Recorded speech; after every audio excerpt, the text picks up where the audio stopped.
कानाचं पडदं खोलून नीट ऐक. तू मला ह्या घरात अजिबात नकोयस.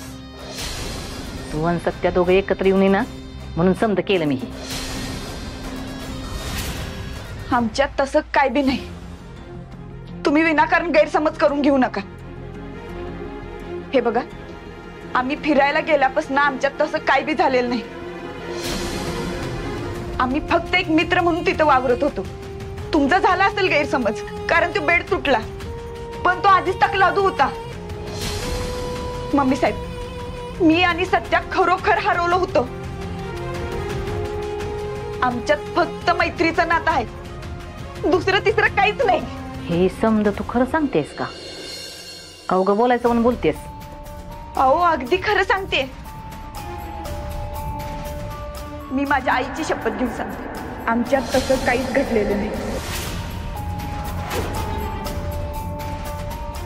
आणि या जगात मला माझ्या आईपेक्षा जास्त प्रिय कुणीच नाही.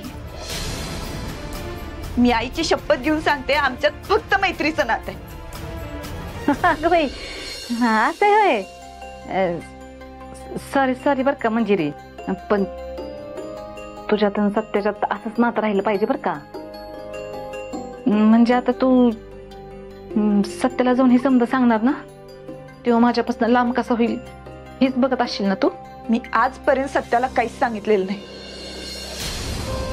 आणि इथनं पुढे बी सांगणार नाही. थँक्यू.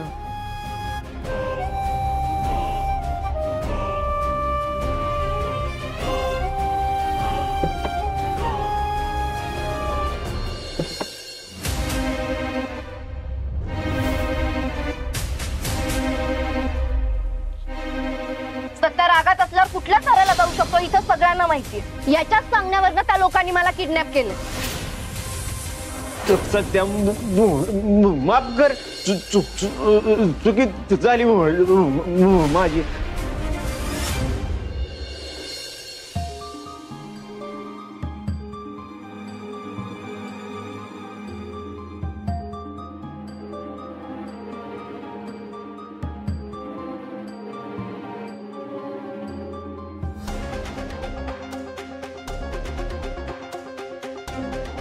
कसला विचार करतोस?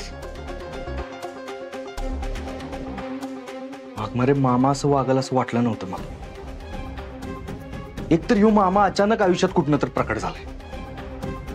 त्याची किडनॅपिंगचं मॅटर म्हणजे, आणि मला एक गोष्ट कळना की मामानं रुपालीला का किडनॅप केलं असेल. पण या मामामुळे ना रुपाली आणि पुष्करला दोघांना बी लय त्रास झाला. ते पुष्कर तर एवढा कावरा बावरा झाला होता ना, ते रुपाली हरवले होते तेव्हा लय त्रास झालाय त्या दोघांना बी.